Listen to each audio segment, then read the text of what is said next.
OK, bienvenue sur ce nouveau vidéo de Kiné Movement Lab. J'ai décidé de faire des vidéos explicatives pour les gens qui ont des problématiques spécifiques. Aujourd'hui, on va parler de l'enroulement des épaules.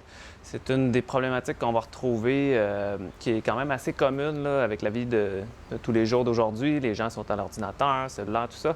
Donc, on sait que l'enroulement, l'antéprojection sont des problématiques qu'on va retrouver souvent en clinique.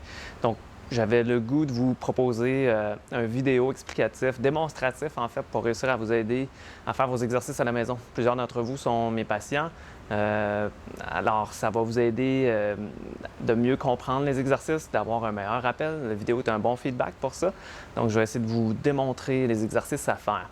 Donc, qu'est-ce que l'enroulement? Si je fais une posture d'enroulement ici, ce qu'on va s'attarder, c'est surtout les épaules qui vont s'enrouler vers l'avant. Donc, les gens vont se retrouver des fois avec les épaules un petit peu arrondies, le haut du dos qui est un peu plus rond. Puis, on a l'impression que les gens sont constamment dans cette position-là. Je l'exagère un petit peu, mais vous avez peut-être des gens autour de vous qui ont cette problématique-là, peut-être vous-même. On va retrouver ça aussi beaucoup dans les salles d'entraînement parce que des fois, les gens ne font pas l'entraînement avec un programme qui est bien équilibré pour leur posture. Donc ça, ce sera des choses qu'on pourra parler dans le futur, mais le but aujourd'hui, c'est de vous aider à enlever un petit peu de l'enroulement dans votre posture par les étirements. Il y a moyen de le faire par l'entraînement, il y a le moyen de le faire par la posture. Ça veut dire que de s'étirer, c'est pas magique, ça aide à évoluer, mais il faut aussi conscientiser que si vous restez dans cette position-là constamment, ça va revenir. Donc le but, c'est de s'étirer, d'ouvrir la poitrine un petit peu. On va résumer à la fin du vidéo pour ça. Je vais faire aujourd'hui les exercices d'un côté. Donc, j'aurai pas besoin, je ne ferai pas les deux côtés, là, ça va être un petit peu trop long. Donc, je vais m'attarder sur un côté à la fois. Puis vous, si vous avez une problématique d'enroulement, vous allez pouvoir le faire des deux côtés, chez vous, soit en reculant de vidéo ou en vous rappelant des exercices que je vous ai proposés. Donc, il y a quelques exercices principaux. On va commencer tout de suite avec les grands pectoraux qui ont un rôle important dans cette situation-là. Je vais me reculer un petit peu, puis je vais vous montrer un exercice qu'on peut faire. On voudrait utiliser un cadre de porte chez vous, un mur, tout est possible en fait. Fait qu'il faut juste se débrouiller un petit peu avec les moyens du bord qu'on a. Et ici, moi, je vais utiliser le poteau qui est juste là pour vous proposer l'exercice. Donc, si je me positionne comme ça ici, je vais pouvoir installer mon bras, le coude appuyé sur le cadre de porte ou le poteau. Puis, ce que je voudrais faire, en fait, c'est avoir le coude peut-être autour de 90 degrés. On pourrait l'avoir un petit peu plus haut. On pourrait changer un petit peu d'angle progressivement pour ça. Puis, je pourrais avancer, si je veux, une jambe vers l'avant et retourner mon épaule opposée vers l'arrière légèrement pour créer un étirement qui est devant la poitrine. Une fois qu'on a ça, ça fait le travail. Si vous avez un blocage au-dessus de l'épaule, un inconfort, changez l'angle du coude un petit peu, reculez et recommencez. Fait que vous allez trouver un angle qui est confortable. Vous ne devez pas appuyer fortement nécessairement avec votre coude. Vous devez juste vous laisser aller vers l'avant un petit peu, engager les abdominaux, retourner le corps vers la gauche et maintenir la position 20 secondes. Ça fait déjà presque 20 secondes que j'y suis. Donc vous, en pratiquant de votre côté, faites les deux côtés à la fois en alternance, 20 secondes chacun, ça fait le travail. Vous pouvez faire une fois, deux fois ou trois fois sans problème. Je pense déjà au suivant. Ce qu'on va faire, c'est le deltoïde antérieur qui est un muscle devant l'épaule, tout près des grands pectoraux. Ce qu'on va faire, on va appuyer la main sur le cadre de porte. Le bras va être tendu et non pas plié à 90 degrés. Je vais encore une fois retourner mon corps vers le côté opposé. Je devrais ressentir un étirement qui est un peu plus haut sur l'épaule, un peu moins au niveau de la poitrine. Lorsque j'ai cet étirement-là, si ce n'est pas suffisant, je peux avancer encore une fois vers l'avant, retourner mon corps encore vers le côté opposé pour aller chercher cet étirement-là. Je maintiens une vingtaine de secondes. Une fois, deux fois, trois fois, vous allez pouvoir répéter. Vous pourrez passer de la droite vers la gauche, recommencer à droite, recommencer à gauche, ainsi de suite, ça ferait le travail. Donc ça, c'est deux muscles déjà qui participent à la rotation interne de l'épaule. Donc pour l'enroulement, ça va aider à diminuer.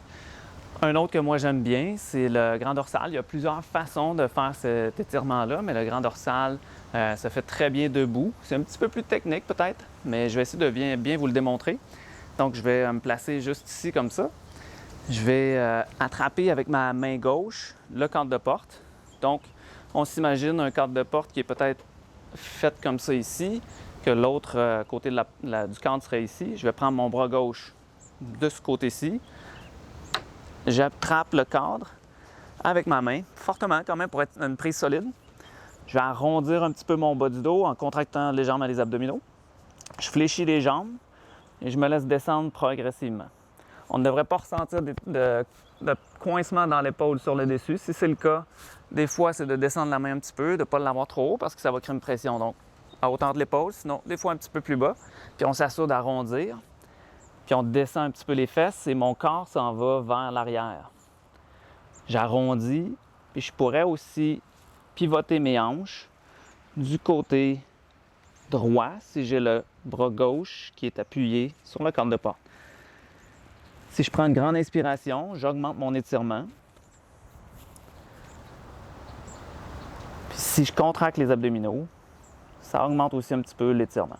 Pour ressentir l'étirement, le côté de l'épaule, en dessous de l'épaule, sur le côté du corps, jusque dans le bas du dos. Le grand dorsal s'attache de l'épaule jusqu'au bas du dos, donc on va le ressentir sur une grande zone. Hyper intéressant comme exercice. C'est parfois une des erreurs dans les salles pour les gens qui s'entraînent. On va beaucoup entraîner les muscles du dos en pensant que ça va redresser la situation, mais le grand dorsal a tendance aussi à faire la rotation interne. Donc si on l'entraîne beaucoup puis qu'on n'a pas les bons muscles dans le haut du dos qui sont bien travaillés, des fois ça va accentuer cette problématique-là. Donc c'est quand même important à se rappeler. Un autre exercice qui est intéressant à faire, ce serait l'ouverture de la poitrine vers l'arrière en attrapant les mains dans votre dos. Moi, j'aime bien entrelacer les doigts en arrière comme ça ici. Puis par la suite, ce qu'on veut faire, c'est progressivement déplier les bras. Si on veut, on peut utiliser les triceps pour contracter. Donc, on déplie les coudes complètement, puis on va ressortir la poitrine. Puis, si on est capable, on va relever les bras un petit peu plus haut. C'est pas facile pour tout le monde. Si on a de l'enroulement important, ce sera difficile de faire cet exercice-là. Donc, peut-être qu'au début, vous aurez les bras plus bas ici. Mais avec un peu de persévérance, vous allez réussir à améliorer cet étirement-là. Donc, on maintiendrait une vingtaine de secondes vers l'arrière comme ça. On peut essayer de ressortir un petit peu la poitrine. Puis, si vous êtes capable, vous pouvez coller les omoplates un petit peu ensemble, contracter les triceps. Vous allez ressentir un bon étirement devant les épaules. Donc ça peut étirer un petit peu le biceps, un petit peu les portions antérieures de l'épaule aussi. Alors voilà, ces quelques exercices-là vont vous aider à améliorer la situation de l'enroulement. J'espère que la vidéo a été intéressante, pas trop long, pas trop compliqué non plus. J'espère qu'il vous sera utile à la maison pour vous rappeler de quoi faire si vous avez de l'enroulement. Donc, en espérant vous revoir dans une autre vidéo. En tout cas, moi, je vais être là et on se revoit bientôt.